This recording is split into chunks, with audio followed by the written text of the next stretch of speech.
Okay, Dustin Moody here. Working on Valkyrie clutches today. As you can see here, I've actually got 3 clutches apart, and I'm trying to make 2 out of 3 essentially.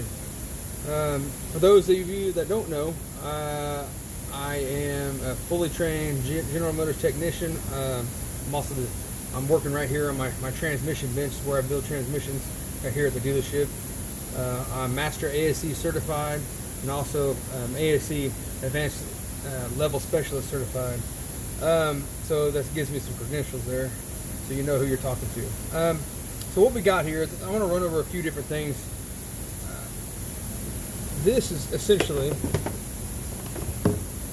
what your Valkyrie clutch will look like when it comes out. Most people leave the basket. This is their basket. They leave the basket inside the engine, and they take this out, and then remove this, and then work on the clutches outside of the bike.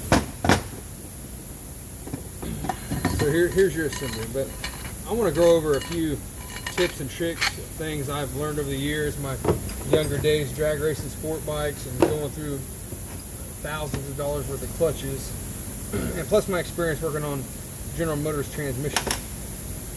So your main 3 components you got here is, this is your pressure plate, this is your center hub, they call it. This is where your steels ride. These 2 act against each other to apply the clutch and disengage the clutch. And this is your basket, where you have steels and you have friction. Your frictions have teeth that ride in these grooves, and your steels have teeth that ride on your center hub.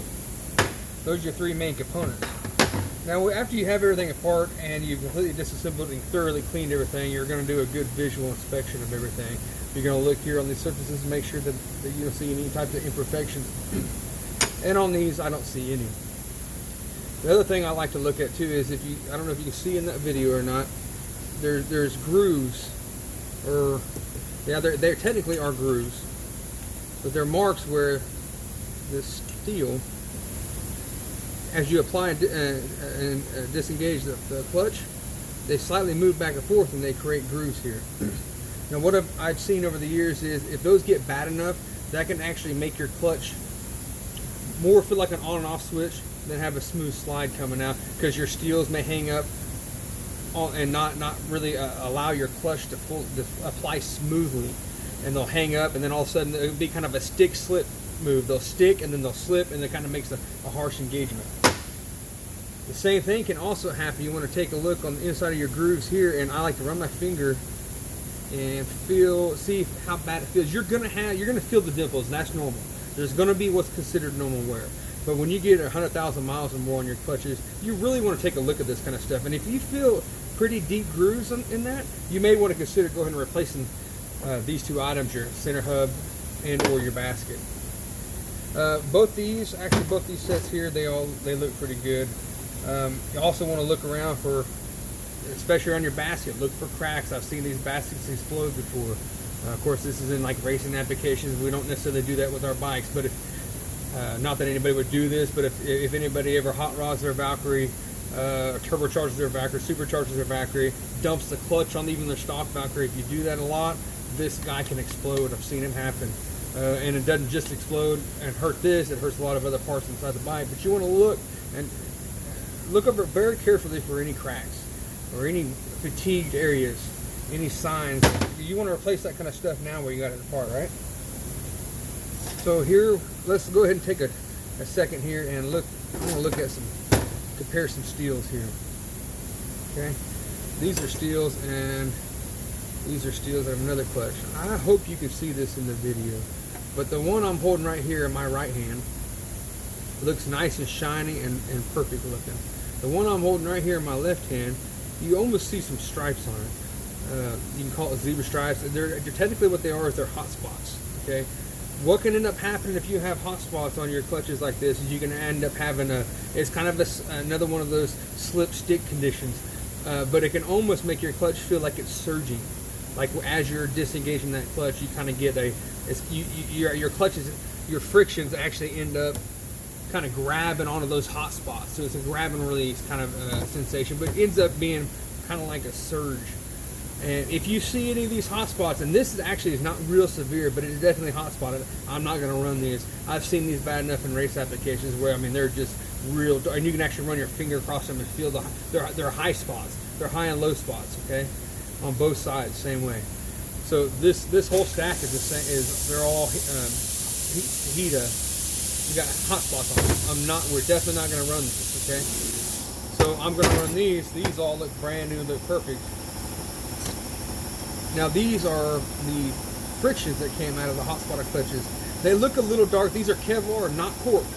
Okay, these are Kevlar material, a lot more durable than the old 1970-ish, 1880-ish cork friction. This Kevlar handles the heat and holds up a lot better. But they do get aged. If you notice this top one here, I don't hope you can see in the video, it actually looks a little lighter, and this looks a little darker. This has got some heat in it. These will work though. You can, if you have that looks like this, you can actually run these, clean them off good. Then you want to soak these in oil before you install on the bike. You definitely want to replace the hot spotted steels, all of them. Okay, but these actually look. I would actually save these for future use if I needed to, or I would run them. Now looking at this other clutch, these frictions, all of them look nice and tan. They look new. They literally look brand new. I'm definitely going to run these. These are the better option. Could I make it with these? Yes, I could. I'm not going to because I have these. The other thing, while we're on the topic of clutches, specifically steels, when I assemble these, if you run your thumb across this or your finger across this, you got one side that's smooth, you got one side that's sharp. That's in the stamping process when they manufacture these. There's not necessarily a wrong or right way for these to go on, but there's a way that I do it. What's important is not necessarily which direction you install these, but you want to install all of them the same direction. So if you've got the smooth side up, you want to do the smooth side up on all of them. But I do have a way that I personally like to run them. So I'll explain that to you real quick. So here's your two pieces, right? So when you pull the clutch lever in, you push this out. It disengages the clutch. As you release the clutch lever, this slides back in and applies the clutch. So what I want to do is, I'm not concerned about I'm not concerned about how smooth the clutch is when I'm disengaging it, because I'm pulling the clutch all the way in immediately. I'm coming to a stop or whatever the case is. I don't care how that clutch feels. I just want it to disengage. But I do care how the clutch engages as I'm releasing the clutch. I want a smooth engagement of the clutch. So I want to do anything that I can to make sure that I have a smooth engagement. So what I'm going to do, the way this clutch is designed, I'm going to put the smooth side, I'm going to fill up my finger, I'm going to put that smooth side facing in on the hub, on the center hub. So what that's going to allow to happen is, let me get this thing on, there we go. When I disengage, the sharp side is going to move out. I'm exaggerating this, they don't move that much, but for visual purposes, when you disengage the clutch, they move out. Now when I'm releasing the clutch and I'm applying the clutch, I want the smooth side. I don't want to take any chances of a sharp edge grabbing onto this center hub here. So that's going to allow that to have a smoother engagement. Now you want to do that on every single steel. I'm going to go smooth side in as I'm assembling the clutch pack. And obviously you always start with the friction and alternate steel. Friction, steel, friction, steel. You start with the steel, or a friction, excuse me. You start with the friction, you end with the friction. You have 10 frictions and 9 steels. So again, this is not necessarily a wrong or right way of doing it. This is the reason why I install on the Honda Valkyrie the smooth side down as I'm installing it. So that gives me the best opportunity to have a smooth clutch engagement as I'm engaging that clutch, okay? And I do the same thing on any racing application that we've ever had in the past. I've always installed the clutches so my smooth side worked on during the engagement of the clutch, okay? Cool, well, I hope that covers everything.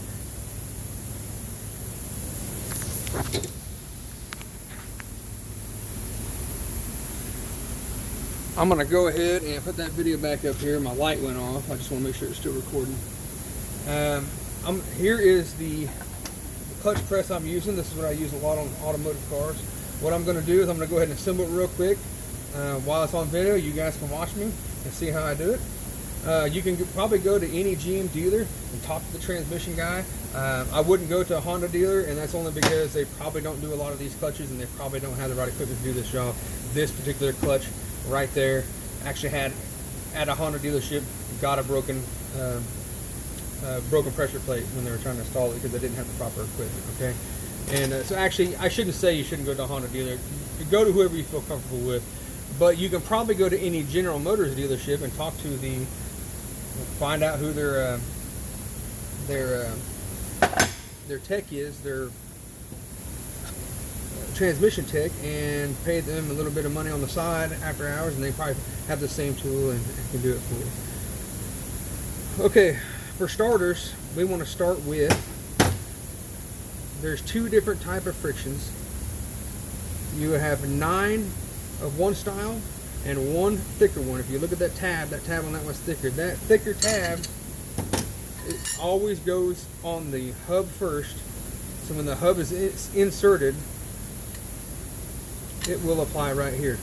You notice it does not go all the way down as far as it goes, so you have to make sure you put that one on the hub first. If you don't, it won't go all the way in. Notice how those fall all the way inside, okay? So, start with our big one. And I'm going to go ahead and just try to line them up as close as I can right here. After your first unique fiber, we're going to go with the unique steel. This is like basically a clutch cushion, essentially, is what that is. Oh, about forgot. Smooth side. This one has smooth side on both. There you go. You can't mess that one up.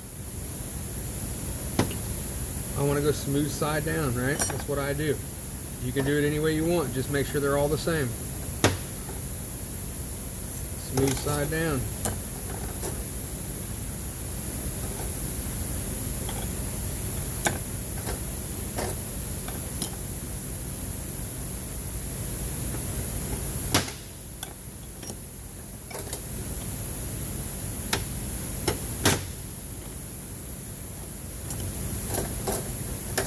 After you're done assembling this, and before you ever install the bike, you want to take this whole assembly, fill up a bucket with your engine oil. Whatever size bucket will fit the whole assembly down in it. Fill it up enough where you can completely submerge this unit in engine oil. Kevlar clutches, you want to at least have 30 minutes of soak time. You do not have to go overnight. A lot of people say that. That was cork stuff. Cork stuff, you got to go overnight. You got to let those things really absorb. These are Kevlar. They actually absorb pretty quick, but I always do at least 30 minutes. Okay, I'm going to throw the pressure plate.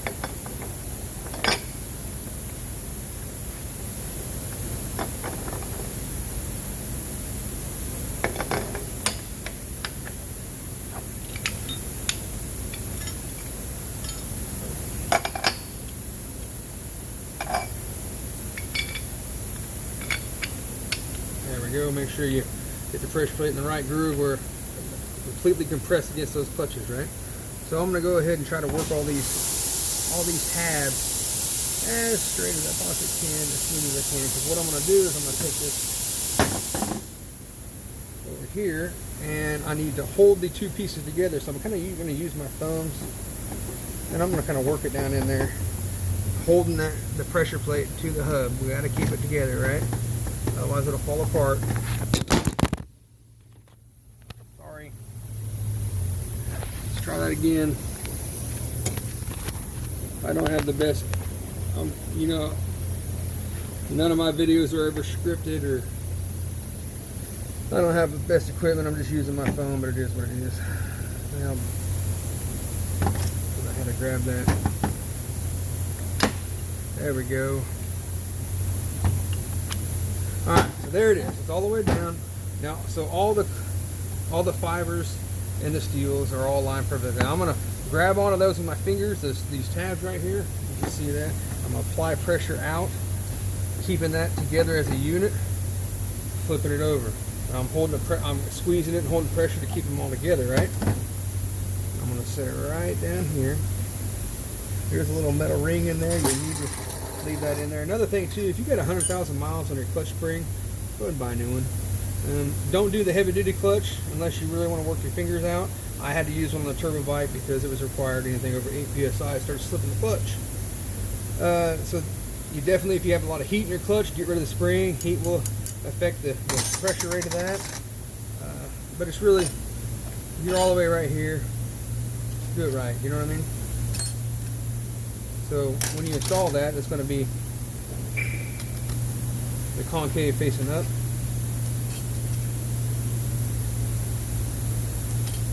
Just like so. And I'm going to assemble this dude. Maybe a little bit hard to see, but all I'm doing is I'm going to be pressing on the center, as much center of the clutch spring as I possibly can.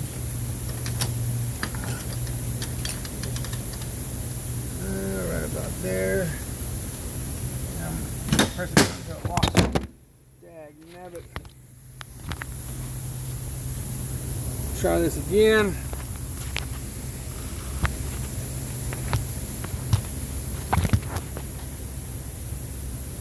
Hopefully you can see that.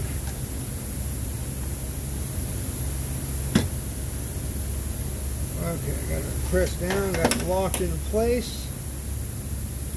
Use my snap ring pliers here and get that dude set in. Make sure it's all the way in the groove. Use a pocket screwdriver or whatever you need just to make sure that it's in place properly. Go ahead and release my tool. Pull it apart. There you go. Fully assembled. Now we're going to check it and make sure that we have everything lined up. So how you would install it in the bike, it should just slide into place. If it doesn't, you may have to take it back apart.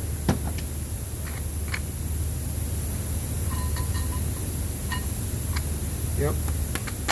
There we go. So that one got a little off, but there you go. I just kind of tapped it in with my hand and kind of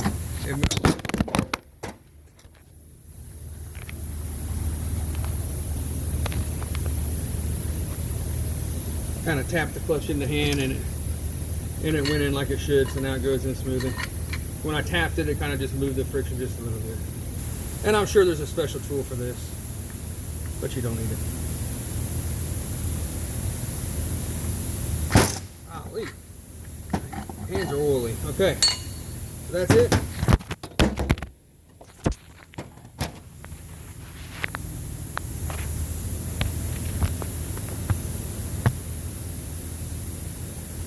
So there you have it, folks. Tips and tricks. Hope you enjoyed.